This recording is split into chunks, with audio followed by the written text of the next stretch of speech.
Read Option episode 12. We're back with some fantasy pops or flops rookie edition. We're also going to jump into what a successful season looks like for the teams in the NFC West, and we're going to do a little segment called Where Did He Go to College? NFL edition. Enjoy. Dalton steps up. It's complete. Remarkable. Cut back outside right 30, 35, 40. Down the far sideline. He's still moving. He's going to go. Pass is caught. Diggs. Sideline. Touchdown. Unbelievable. Episode 12, Read Option Podcast. We're back, bitches. Yeah, the 12s, baby. The 12s. The 12s. Oh, yeah. Episode 12. Yep. We're 8 episodes away from making history. Yeah. All right. So how was, for me, day's pretty gross outside. Not much to do, unfortunately. But So this whole weekend really sucked. It's been cold and rainy Friday, Yeah. Saturday, and Sunday. The Hogs got their butts spanked this weekend, first time all year, except for, of course, the stud Hagen Smith. yes. And He was throwing gas. I was throwing It was cheddar. awesome. And I got to fly to Michigan for work tomorrow morning at the crack of butt. So I've had better weekends. Yeah. Let's put it that way. Yeah, and it was pretty crappy out all weekend, so I didn't really have much fun either. Nope. Didn't get to go outside, and when I did, it was kind of cold and drizzling. So whatever. Let's jump into our first segment. All right. Fantasy pops or flops, rookie edition. We're doing another one of these. So just because there are quite a few rookies that are notable to talk about, so fantasy pops or flops, rookie edition. Let's go with Jaden Daniels. Jaden Daniels, even though he doesn't have all that many weapons over in Washington, I still think he's going to be a pop because he, unlike some of the other quarterbacks that are kind of first round picks, he's going to do a lot with his legs. We saw last year at the beginning of the season, Anthony Richardson ran for a bunch of touchdowns, even though his passing was I have a feeling Jaden Daniels is going to follow that up.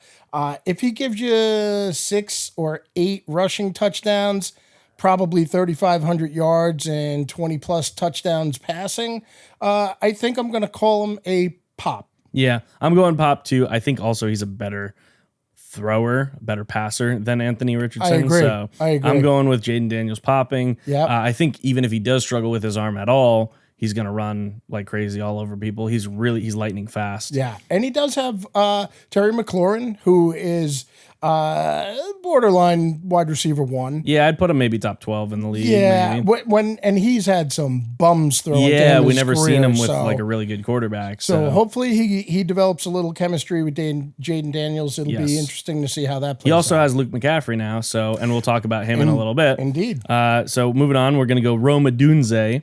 Roma Dunze, I think this might be a controversial one. I'm going to say flop. The reason I'm saying flop is because he's really good, but he has so many other weapons that he's going to be competing for targets with. He's got Caleb Williams is throwing the ball to him, right? Mm-hmm. Then he's got Keenan Allen. Yep. DJ Moore. They also have DJ Moore, who was 1,000-yard receiver last year. Yeah, And then they have 1,400 yard. 1,400 yard. And then who's their tight end? Cole Kmet. Cole Kmet. Had a decent and then they season. have DeAndre Swift as well. So he's gonna be fighting for targets over there. I would be surprised if he actually pops. He's good enough, I think, to be like a solid number 1 receiver in fantasy. I just don't think he's gonna have the opportunity. Talk to me in 3 years about him because I share the same sentiment.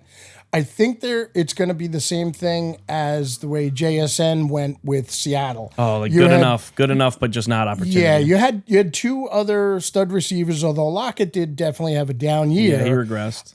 And you also have a rookie quarterback thrown to him, so there's going to be some growing pains there.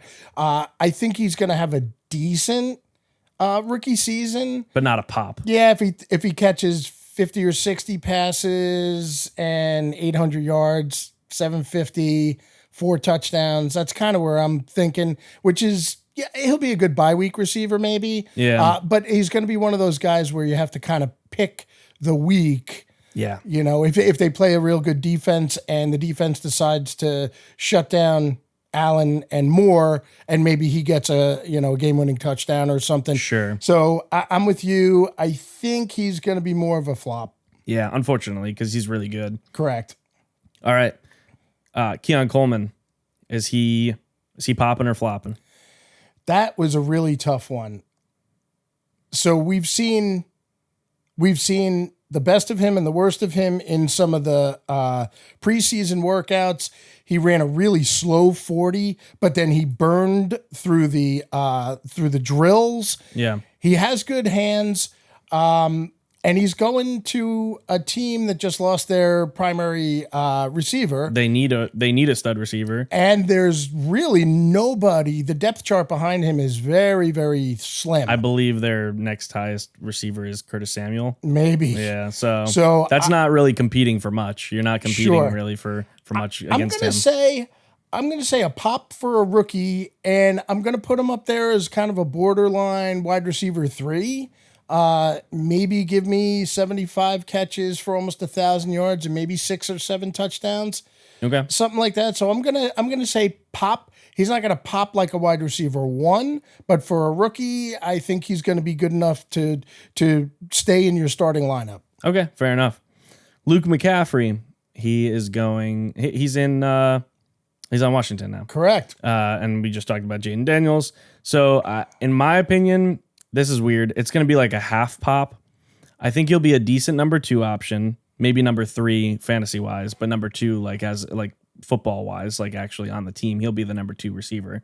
And I think maybe he'll be like a solid PPR receiver, but he's not really been drafted to be a stud. He's been drafted to be like a number 2. Yeah, on he's their going to team. probably be your slot receiver. Yeah. Right. So slot receivers usually get the 8-10 yard pass, that type maybe of thing. catch maybe 7-8 passes a game, something like that. If you're good, So 7-8 passes a game puts you at 140 catches. if you're a slot, as in but you're talking about like I'm saying like a Julian Edelman or like a Wes Welker that are really solid slot receivers. Sure. I don't think McCaffrey is going to catch that many passes a Not game. as, not, but- so he's a rookie and he's working with a rookie quarterback, and there's Yes. a brand new set of coaches over there. I'm going to go flop because I think it's going to take him a little bit of time to get his feet under him, maybe get some traction Yeah. in the offense. Because look, not everybody could be a CJ Stroud and just come in and start nuts. owning the league from Yeah. from the word go. If Jaden Daniels does do that, then I think he's got a chance to show out a little bit. But you still got McLaurin over there. Yeah. So he's going to be, and I guess Jahan Dotson maybe. Yeah, I mean he's definitely a serviceable receiver too. Correct. So I'm going to go. You have some- I'm going to go flop on McCaffrey. Okay. This year. So as I'm a half rookie. pop. So half pop, half flop. It could go either way, in my opinion. Okay. It depends on. It really depends on how good Jaden Daniels is, to be honest. Yes. Again, we don't really know how good he's Agreed. going to be. Last one we got JJ McCarthy. Another one that I'm going half pop on because I think he has good weapons, great weapons actually. Yeah. But in my opinion, he's not as pro ready as a guy like Joe Burrow coming into the league, Andrew Luck coming into the league, where like for a fact they're going to be studs right out of college. McCarthy is one of those guys where like he was never asked to do it in college. Agreed. And so you're not really sure, like, is this guy really even going to be good in the pros? He was good in college, but you don't really know how good because their defense was so good, their offensive line was so good, their running back had 28 touchdowns. Yes. Like, what do you really make of that? Yes, absolutely. He's the type of guy. So, you know how Kirk Cousins is a better fantasy quarterback than maybe he is in real life? A real life quarterback, yeah. I have a feeling JJ McCarthy is going to be the opposite. I have a feeling he's going to be a good NFL quarterback, but I don't think he's going to rack up Crazy stats. crazy stats. So that's just kind That's of fair. the feeling I have. Although to your original point, he's got good weapons over there. Yeah. He's got the number one, at least 1A best receiver in football. He's got Addison as up and coming. Yeah, number two. Number 2, and he's got TJ Hawkinson. Yeah. Who He's a solid. He's a solid tight end. Cousins like to go to him. Yep. Just another year in the offense. So I think McCarthy comes in. The question I have is I'm not sure who their running back is. So normally you like a young quarterback to have a strong running game and a good defense to kind of, Yeah. unless you draft a guy like a Joe Burrow, where you know he's coming in Sure. and you want him to be the savior of the franchise. Yeah. I don't know if they're looking for McCarthy to be that right off the bat, because to your point, I don't know too many other guys that were as pro ready as like an Andrew Luck or a Joe Burrow. Yeah, true. So I'm going to say, from a fantasy perspective, I think he's going to be a flop, but I think he's gonna be a decent pro quarterback. I think maybe the flop with the upside of maybe being a decent fantasy quarterback just because of his weapons. Sure, if you're playing in a 2 quarterback league, he might be your QB2. Yeah. If you're lucky. if you get stuck, Yeah. he might be a bye week fill in. Just because he has such excellent weapons that you know there are going to be some games that he's going to be forced to throw the ball 40 times. And Justin Jefferson's just going to go up and get the ball. Yeah, I mean, when you have a guy like that to just, hey, I have no idea what I'm going to do with this. He's I'm just gotta be going up there to chuck somewhere. it up there. Yeah. All right, let's move on. We're going to do a new seg. Oh, go ahead. So, since we're on the subject of fantasy, I have a fun fact for you, which is really ridiculous and amazing. Now, we talked about the season that this player had in previous podcasts. So you want to talk about the ultimate pop In fantasy? in fantasy? The best season ever in fantasy. In 2006, LaDainian Tomlinson scored 481 fantasy points, I knew it was going to be LT. averaging over 30 points a game. So now there's been other players that averaged over 30 points a game. I think Marshall Faulk was one of them, and Priest Holmes might have been another one, but they didn't play a full 16-game season like LT did. So for to go with his 1,800 rushing yards, he had 28 rushing TDs, obviously. Yep. 56 catches for 500 yards. And in a PPR league, that's given you another 56 points plus the 500. Yeah. So it's another 100+ points just for his receiving and 3 receiving touchdowns.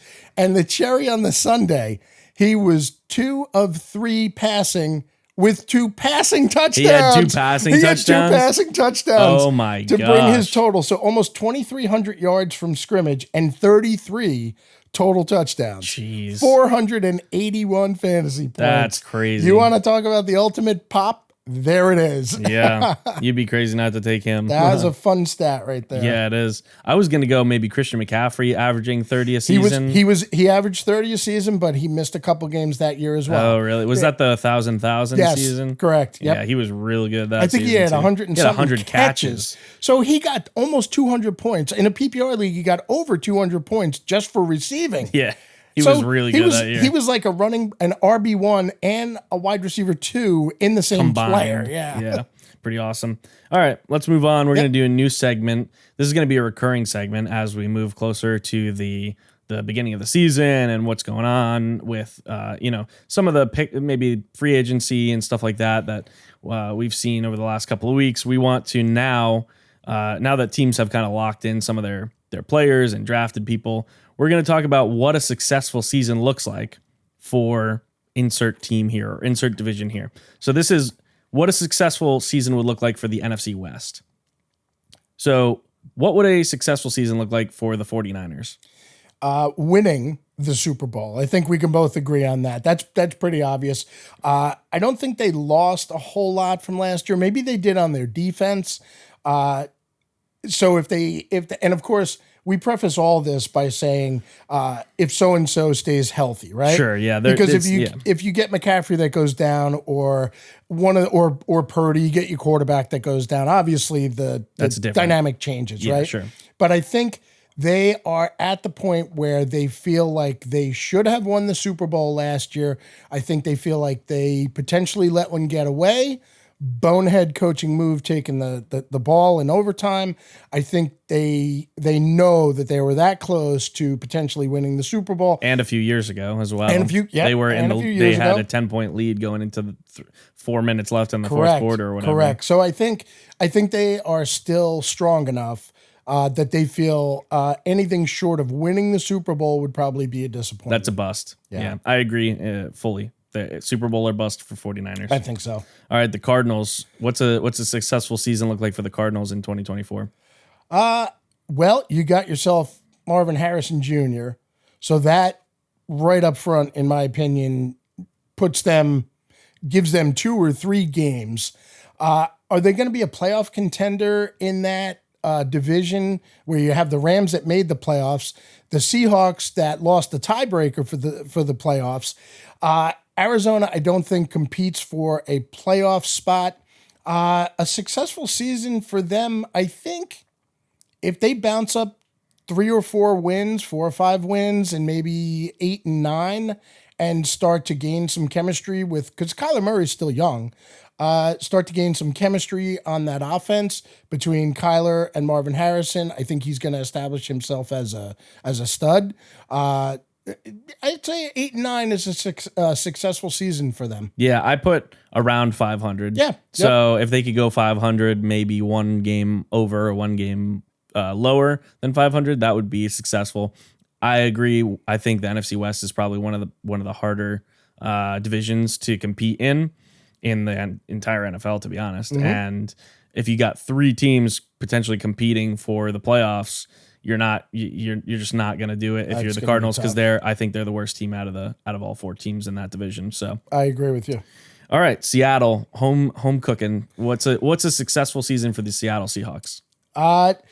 If the new coaching staff pans out, and because I firmly believe last year, as we were 9 and 8, I firmly believe that our coaching staff, physically, by the decisions that they made and the culture that they fostered, they cost us at least 1 win. 1 more win puts us in the playoffs. Yeah, they threw some games. Yeah, I I think that we made some bonehead plays. I think we were ultra conservative on offense when it came time. All the 4th and 1s that we didn't go for that could have changed the complexion of the game. I think our coaching staff, I'm hoping, we had a pretty good draft, a very good draft, I think. If our coaching staff can get us 1 more win, I think a successful season is definitely going back to the playoffs in a tough division, and hopefully maybe winning a playoff game. Yeah, that's exactly what I have. So back to Yeah. the playoffs, if not winning a playoff game as well. Absolutely. I think that would definitely be a successful season. Okay. And last but not least, what does a successful season look like for the Rams in 2024? Wow. You lost the best player in the league on defense. But you And kind then of you- replaced him with 2 And other then you people. replaced him with 2 real quality linemen. You got yourself a good running back. 2 good running backs. They picked one up in the draft, and they had one from the previous season. Right. A successful season for the Rams is definitely going back to the playoffs and potentially winning. So I think they went last year, and did they lose to the Bucks? They lost to the Lions. To the Lions. Okay. So the NFC is just stacked. We are more stacked now than we were a few years prior, because Agreed. the Lions are better now. The Bucks are actually pretty good. But I mean, with Brady, he was solid, but that there was a weird transition year in there. But yeah, you're right. The NFC has become more stacked, and the AFC really was kind of pulling away with that stat line for a few years there, Sure. with the Bengals and the Chiefs and the Bills, The Ravens. It was Yeah. like, oh, the AFC stacked as hell. Now it's getting more balanced out. I think we're with the Lions really coming into their own. I think that we And the when I Packers. say we and the Packers definitely, who they blew somebody out last year. They and destroyed the Cowboys. No, the Cowboys. The That's right, the Cowboys. Cowboys. Yeah. So I think a successful season for them is having Stafford play at least 12 or 13 games and getting them back to the playoffs. Okay. And much like us, I think aside from them beating us twice, so if we managed to beat them 1 time last year, we go to the playoffs. Yeah. They swept us. The Niners swept us. And the Cardinals almost beat us on the last game of the season. Yeah. So I think for the Rams to kind of go the way they went last year, I think that is a successful season for them. Let's face it, Stafford's getting old. He's still an excellent quarterback. They have some great young talent on Sure. their team between Nakua, Kyron Williams. Now they have Blake Corum in the backfield. Yeah. On a healthy season, of course, Cooper Kupp is still dominating. Yep. So their offense looks real good. and their defense, having picked up a couple key players, I think they're looking at making a run at the Niners. I think they may not just be satisfied hitting a wild card. I think they're gonna try and push the Niners for that division lead. Okay, I'm going a little bit of a different direction after watching some of the documentary with Matthew Stafford. I think he's got one or two more good years in him, and I think if they don't make it to at least to the championship game, that's a bust for them. They have some new talent in the building. I think they're ready to potentially compete for another championship, if not another Super Bowl. And I think Stafford's probably going to go all in for his last few seasons. And if he doesn't win another one, he said in his documentary, I want to win at least one more, if not two. So I think Stafford's going to come laced up, like ready to try to win another one. The Seahawks are screwed. I know. But yeah, so that's my take on it. I think if they don't at least make it to the championship game, that's a bust season for them. Oh wow. Okay, so you're up in the ante for the Rams. I think the Rams have a good enough team at this point that they're even losing Aaron Donald, they filled in two more positions. And yes, Aaron Donald is one of the best defensive players of all time, but I feel like there is a slight advantage if you fill one position with now two different players, because you can't triple team two different players. It's like they're coming from two different angles. Whereas with Aaron Donald, yes, they were triple teaming him and he was still dominating them regardless. Still was, yeah. But it's a different dynamic when you have two different guys. One's an interior lineman, one's an edge rusher, both destroying the line. There might be a new dynamic in terms of how they run their defense next year. And I would like to see that. I wonder how that's going to go. And one of the guys that I was really not disappointed, because we didn't have a second round draft pick. I didn't think we ever had a shot at getting him. But somebody that you and I both really liked during the combine, Braden Fisk. Oh man, I would have loved that Braden Fisk. Apparently he's got an engine that runs just like Aaron Donald. He never takes a play off. Yep.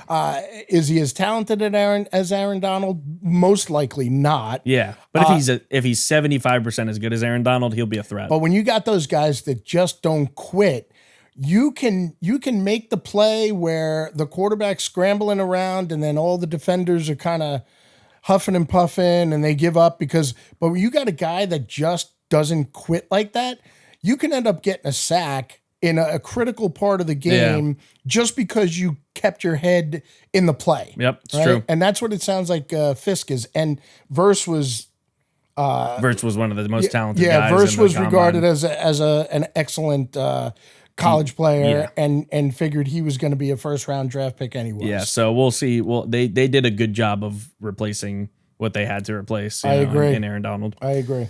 All right, jumping into a new segment. I don't know if this will be a recurring segment. This probably won't, but this is a fun one that you came up with. We came here to die. So the premise of this segment is these are Seattle Seahawk players, basically. They're players who were formerly not Seahawk players that came to Seattle to end their career. Yeah, we just wanted to talk about these a little bit because we thought it was funny. Greats who ended their career with the Seahawks. Yes, and there are more than you would think. Oh yeah, and you pointed out two today, and I verified. And you verified them? I verified. So we'll start out way back when. Defensive end for the Vikings. His name was Carl Eller. I think he played in one of the Super Bowls back when Fran Tarkenton was playing. And I think they picked him up in like 79 or 80, something like that.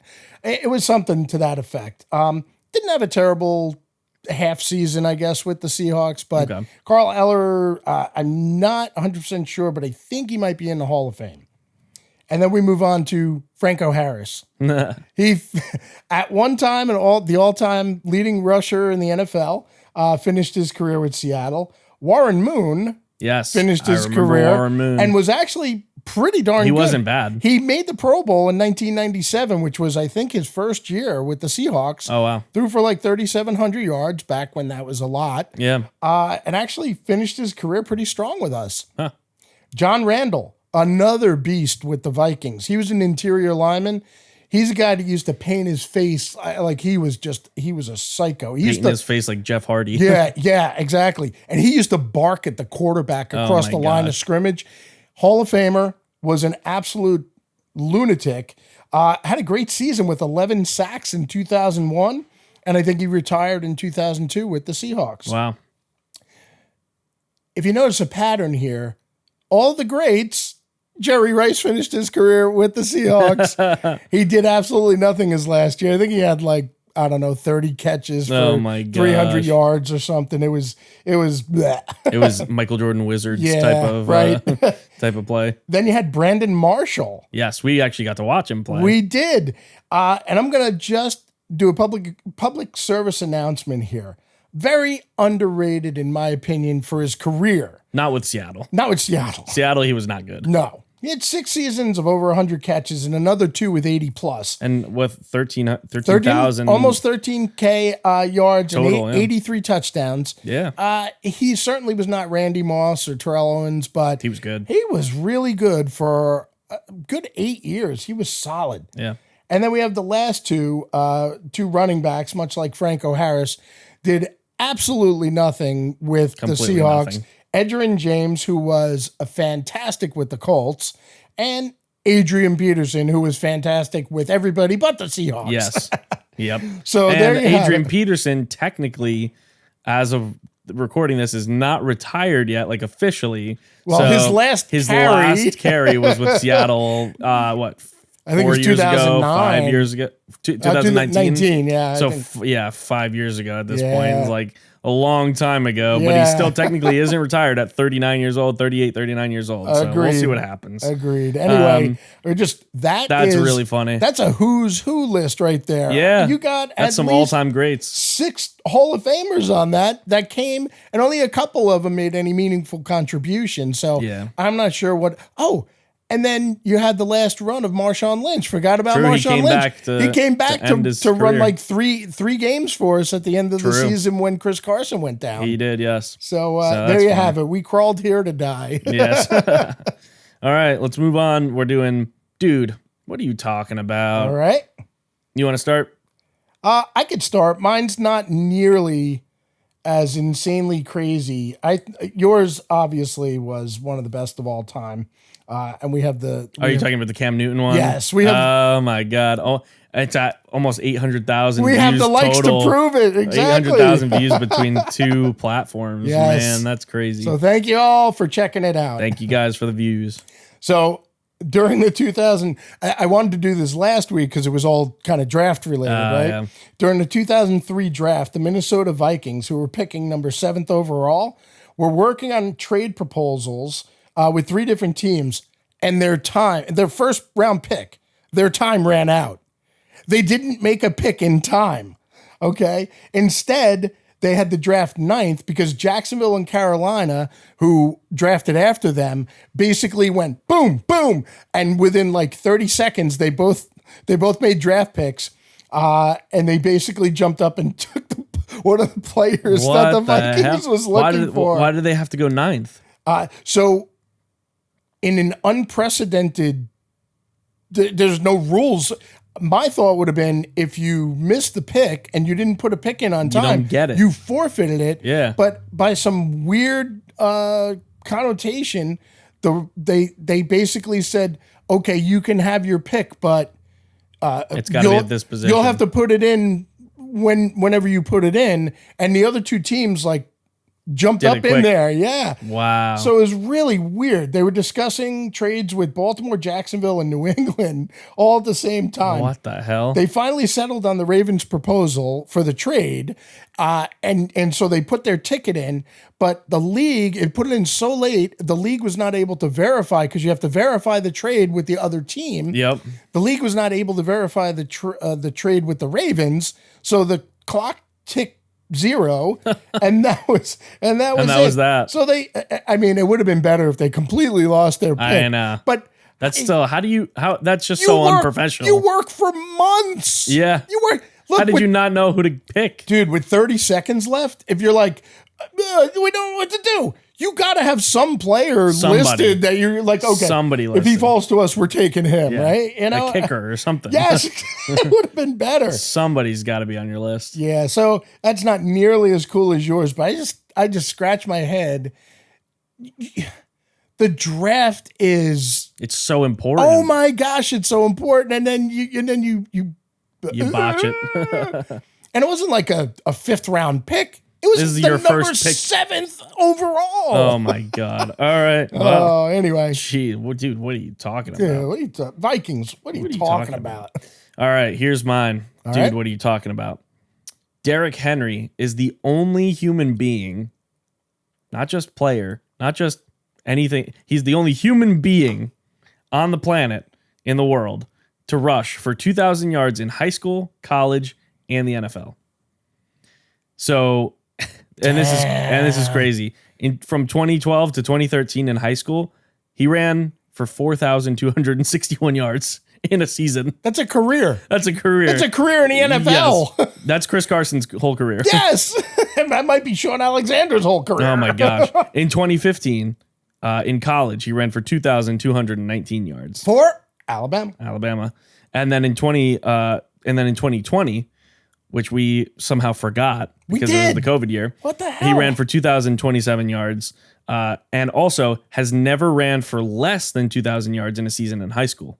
He ran for 2,000 yards every single year of his high school Oh career. my goodness. Are you joking? And the me? 1 year was 4,000 yards. Oh my gosh. Could you imagine having Holy crap. You're in high school, you're 135 Oh my pound God, right? safety or cornerback, and you see that monster And that guy coming just at you. eats you. Oh Holy my crap. gosh. Derrick Henry's a grown ass man by the time he's 17. Yeah. Can we play flag football? I know, yeah. Oh my gosh. Because I can Dude. imagine some kid made the team at $140, $150. Yeah. And Derrick Henry's 220. He's freaking 6'4", and he's just gosh. bulldozing. You like, just I couldn't even imagine. Truly a man amongst boys in Yeah. that respect. He Yeah. must have been just And also an interesting conversation I saw on Reddit earlier today. dude, he would have had to average 400 yards a game in high school. It's crazy. Right? That's Don't you play like hilarious. 10 Yeah, or you play 12 games or something? Yeah. It's crazy. Now, granted, He probably ran for like 600 one game or Oh something my like that. goodness. Yeah. Dude. And very interesting conversation that I saw on Reddit earlier today. Derrick Henry's a lock for the Hall of Fame, right? Am I right? Yeah. Yeah, that's what I was thinking too. think Some so. people were arguing like, maybe not. No, I think he's a lock for Hall of Fame running back. I think, He's been the most dominant running back in the last decade, I think. and I think if he puts even just a couple more good seasons under his belt, because maybe he's only got what, 8 now? I would have to check, but Yeah, I'm most not of his seasons sure. are good. Yes. Most of his seasons are good. He always scores touchdowns. Yeah. With the Ravens this year, if he puts a Super Bowl ring on his finger, wow. I'm thinking Yeah, first ballot. automatic lock right there. I mean, Yeah. you're right. He has been a dominating force. Yeah, but you're right. So 1, 2, 3, 4, 5, 6, 7, 8 seasons. Yeah. So I think if he, And the first 2 seasons, he really did he was slow to start because they didn't really want to use him for some reason. whatever reason, and I don't think it was Vrabel back then. There was It was not Vrabel.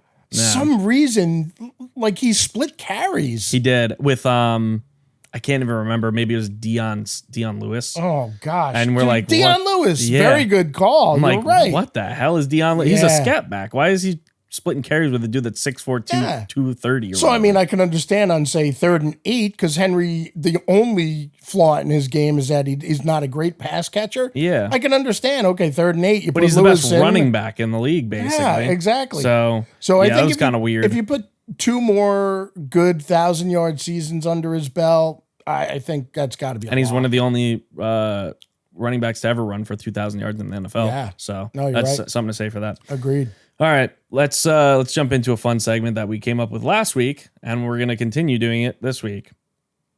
Where did he go to college? NFL edition. You're going to challenge me again. All Yep. right. Where did he go to college? 6 NFL out of edition. 7 last week. 6 out of 7 last week. You were 6 out of 7. Yep. Let's see what you can get this week. Okay. Jameis Winston. Florida State. Yes, correct. Amari Cooper. Bama. Amari Cooper went to Alabama. Yep. This one I think might be a softball. Jared Goff. I think Jared went to Cal.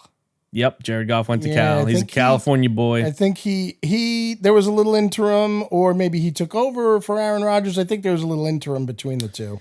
I think Aaron Rodgers was probably a little bit before his time. I think so. I think you're right. Because Rodgers has been in the league for a long time He now. has. Jared Goff is still only 29. True. All right, Josh Jacobs. Another Bama running back. Yep, Alabama. They're- You got it. And Derrick Henry. I mean, Bama. They man, produce are some good players. Najee Harris. Yeah. They are a stinking running back factory. Factory. Over there, man. Yep. Jeez. All right, here's a kind of an audible for you. TJ Watt, Oh, you went defense on me. defense. TJ Watt. Ooh, I think you might have me stumped on this one. I'm thinking. I want to say no. It's not going to be. He's not a hometown boy. I think he went to a Big Ten school, but I could be completely off base there. I think you might be on the right track, but I'm not. Either Michigan or Wisconsin. Pick one. I'm going to go Michigan. Ah, you would have had it if you went the other one. Wisconsin! It's son Wisconsin. of a- Whole pack of Badgers. Oh, man. Same as Russell Wilson, That right? close. Is that where Wilson went? Wisconsin? One of them. One of yeah, them, Wisconsin. It was North Carolina State was the other one. Oh, man. Son of a... All right, I got some home cooking for you. Jake Bobo. Jake Bobo went to UCLA. He went where? UCLA. Did he? Yeah. All right, got to do some fact checking. Hold on, Jake Bobo College, because he might have transferred. There might have been 2 colleges that he went to. Where he came out of? Okay, that's why you are correct. But he started his career at Duke, Oh, okay. so he did transfer to UCLA. So you got that one correct. yeah. And last one should be a easy softball. Drew Brees. Don't. Yep, Purdue. Purdue. All right, 6 out of 7 Oh, again. and that was like 6.5 out of 7 because I You knew did. the right You answer and I had picked it. the wrong one. You had it. Oh man, that was still really good though. Dang, Wisconsin. Son of a bumpus. Sheesh. All right, I gotta make them harder That next was time, I guess. That was it. That was. Yeah, but you can't go too obscure. I you know. What am I getting? Yeah, right. Yeah. Like, where did Kurt Warner go to college? You know, like, Kurt Warner. I don't know. Penn State. Did he actually? The running back that played for the Seahawks did. I have no idea where Kurt Warner went to college. We'll do that on next episode. Yeah, son of a gun. All right. I can't believe I knew the answer and I flipped Close. the coin and I came up tails. Okay, yeah, I came up short. Bummer. I can't believe you even got in the vicinity though with Wisconsin. There's so many schools you could have chosen, and you were that I knew close. he didn't come from the South, so I figured big, tough, rugged lineman, probably from the Big Ten. Yeah, fair enough. Has to be. All right, we want to jump into some mini games, right? Yeah. All right. So what do you got for me in mini games? You got a 2 truths and a lie and a trivia, I have a 2 truths and a lie. and 1 trivia or 2 trivias. I don't think I have any trivia. No trivia is just I- 1, 2 truths and a lie. Yeah, I thought that I had one, but it doesn't seem as though I do. Okay, so you just have 1 mini game for me. Correct. All right, so I have 2, so I'll start. You start it. Can you name the only running back to be named to the Pro Bowl without receiving a single carry? Only running back named to the Pro Bowl, did not receive a single carry. Yep.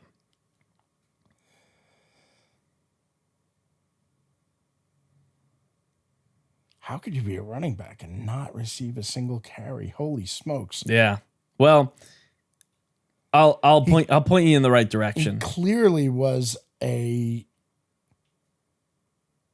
What was your he thought was, process? he's a there? special teams player, isn't he? No. Oh. Well, potentially, but that wasn't his main job. So then no, because they gave it to Kyle Juszczyk. I figured it's either a blocking back or he caught like 900 passes. So but- I'll point you in the right direction. Running back doesn't necessarily mean halfback. right. So it was you're a fullback. so you're in the right. Yeah, you're in the right space. Yeah, so he had to be a blocker. Yep. But how are you that big and they don't even give you a handoff on the 1 No, yard line? he was just that good of a blocker. Not even sure if you would know. You probably would, but I didn't know him when I looked it up. So Moose Johnson? Nope.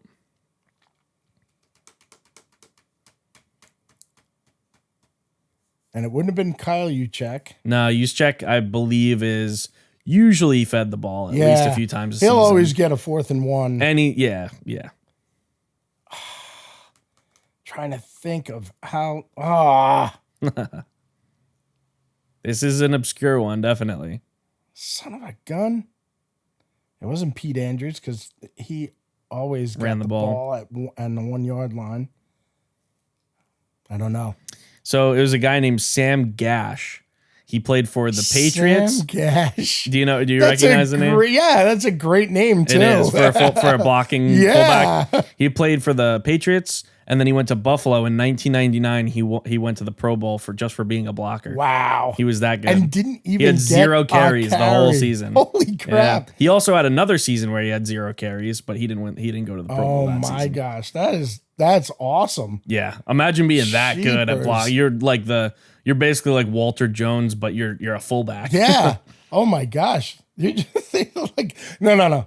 Yeah, don't You're give just- him the ball. no, just have him just- block people. You're Yeah. just blocking. Just That's block people. All you're doing. Yeah. Wow. All that right. was a good one. Yeah. It would have taken me forever to come up with that one. All right, 2 truths and a lie Two for Truths you. and a Lie, NFL edition. All right. So, of all the QBs in history that have started more than 50 games, the only one to never throw a pick 6 is Mitch Trubisky. To start at least 50 games, you said? Correct. The only one to not throw a pick 6 is Mitchell Trubisky. Dan Marino leads the NFL all time in pick 6s thrown. Okay. And number 3, Sam Darnold, Jameis Winston, and Brett Favre all share the dubious distinction of throwing a pick 6 on their first NFL career pass. Wow. Oh my gosh. All right. So I'm pretty sure Brett Favre did. I don't know if Sam Darnold did. I don't know if you said Jameis Winston? Jameis Winston. I don't know if either of those guys did. I don't think I know any of these for sure. Okay. So I'm going to have to just kind of guess. All right. So Mitch Trubisky has never thrown a pick 6. He's thrown quite a few picks in his career. I don't know if he's ever thrown that a is for pick sure. 6. Quite a few picks. The second one was Dan Marino having the most pick 6s ever. Correct. That sounds so obscure that I feel like it has to be true. Oh man. All right. I'm going to say that the Dan Marino one is the lie. You are correct. Brett Favre leads it with 32, although Dan Marino is close with, I think, 28 or 29. I should have known that was Brett Favre. That was the leader because man, he was the definition of a gunslinger. Like Without I don't question. even care. He was Ryan Fitzpatrick before Ryan Fitzpatrick was him. Absolutely. Yeah, it was like I just throw the ball up, whoever's up there, whatever. Oh, yeah. And he probably played overlapped Greg Jennings. No, did he have Greg Jennings for a little while on his Probably. team? So I'm assuming he had some decent receivers. So he was just like chuck it up He there, might see have what even happened. had Sterling Sharp, who, if So he you're didn't, just- I think that's another guy whose career got cut short, maybe neck injury, possibly. Crap. He was awesome. Yeah, but just like, dude, whatever. Somebody's up there. Let me just Yeah. throw it into triple coverage, Yeah. see what happens. Jordy Nelson. I think he also Greg leads Jennings. the lead. I think he also leads the NFL forever in interceptions. Yeah, and it's not even close. It's not even. I think close. he's like 50 or 60 past. Past. Yeah, it's crazy. But that was the thing is he was good enough to be the starter. Played forever. Had like the most starts out of anybody in a row. Yeah, three MVP awards, man. But just so happened to be really not careful with the ball whatsoever. Yeah, like somebody was catching it. Yeah, somebody's Whatever catching he it. threw, somebody was catching it. I'm throwing a reception of some sort. Exactly. All All right, so you got your last. I got my last trivia, and then we're gonna wrap things up. All right. This one I need you to listen to carefully. All right. Who was the only on-field coach for every Giants Super Bowl win? Bill Belichick. You are correct. Yes, because I he told you got to listen carefully. I didn't say for the Giants. I said No. when the Giants won the Super Bowl. That's right. Yeah, because he was a He was a defensive. linebackers coach. So he was a or- special teams coordinator, I believe, Okay. for one of them. Then he was the defensive coordinator for the second one. Right. And then he lost And then two he of lost them. to him twice. Yeah, Yep. when he was an on-field coach Yep. for their win. He just wasn't on their team. That's a good one. Yeah, I like not bad, that. right? Not I like bad. that. All right, that does it for this episode. I think we're done. Yeah, we're done. Kind of a little short, but off season. Just bear with us, guys. We're getting into some more fun stuff here in a few weeks for sure. Especially once we get closer to the preseason and stuff like that, we'll have a bunch to talk about. Yeah, we get And the then- training camp and stuff like that. and then So, during the regular season, we'll have endless content to talk obviously. about. So right now we're kind of scraping for material, scraping for content. So Yeah. bear with us. We'll try and keep it as interesting as we can.